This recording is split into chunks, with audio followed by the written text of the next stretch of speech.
It doesn't have Contra in the title, but Hardcore Uprising is the best Contra game I've played in years. You play as either beefy super soldier Bahamut or a cute eye-patch-wearing refugee named Crystal. Fun fact, Bahamut was the bad guy in the Sega Genesis game Contra Hardcore, but he's recently had a change of heart.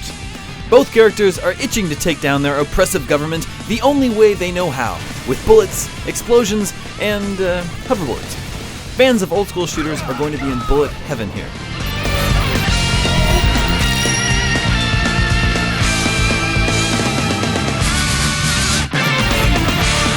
Although Uprising is a Contra game through and through, it has an anime style that is new to the series. The game was made by Arc System Works, the developers behind such stylish fighters as Guilty Gear and Blaze Blue. The result is a cartoon version of Contra, and it looks great.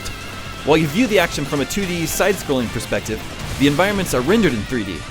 Characters are brought to life by smooth, hand-drawn animations. What all this means to you is that the game looks cool. The action is way over the top, like Michael Bay over the top, and the backgrounds have some great detail to them. And while the game is constantly throwing stuff at you, I didn't notice any slowdown, even when playing with a friend online. The only downside is that the load times in between levels are long.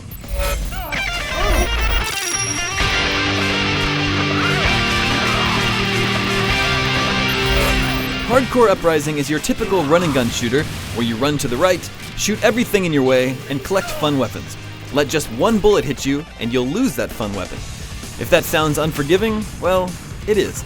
The arcade mode is made for fans of those punishing 8 and 16-bit shooters of yesteryear. You have limited lives it continues, and any mistake will quickly end your game. While this sort of old-school gameplay will appeal to a certain crowd, it's a little too difficult to be fun for me. However, that's where the magnificent Rising mode comes in. Rising mode makes the game so much more accessible. Every time you play in this mode, you earn points. These points can then be spent to upgrade your characters, everything from your health bar to your amount of continues to your weapons. You can replay any level you've already beaten to earn more points. So, having trouble with level 5? Well, you can go back and play level 1 a few times until you get enough points to upgrade your character. This is an awesome idea that makes you want to play levels over and over.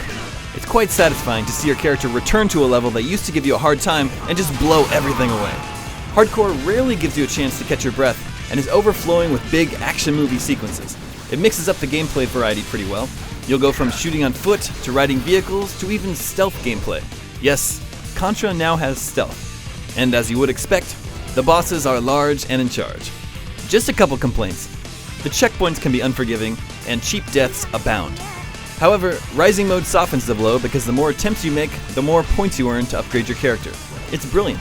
Contra has always been about playing with a friend, and Hardcore allows you to do so both locally and online.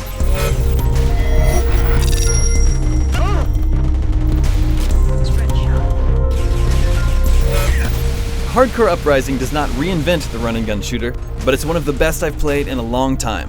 Rising mode is a genius way to keep you returning to levels even after you've beaten the game. If you've ever been into Contra or Metal Slug or action movies, this game is for you. For more on Hardcore Uprising, run over to IGN.com.